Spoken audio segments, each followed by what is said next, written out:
क्या नाम है आपका? जी शौकत अली। कहाँ से आए?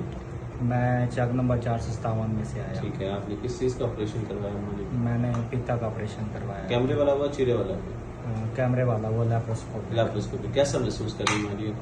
मैं अम्मा जी बहुत अच्छा महसूस कर रही ठीक है है। और हम मुतमईन हैं। खा पी रहे हैं? हाँ बिल्कुल खा पी रहे हैं। चल फिर रही हैं? चल फिर भी रहे एक्टिव हैं। हैं? एक्टिव है। ठीक है। कोई कितनी प्रॉब्लम- उम्र है मालिक की? अम्मा जी की तकरीबन है 55 ईयर। 55 ईयर्स। ठीक है। तो जिस तकलीफ के साथ आई थी वो अब खत्म है? हाँ वो तकलीफ आप खत्म हो चलिए, गई है। बहुत शुक्रिया। Thank you. Thank you.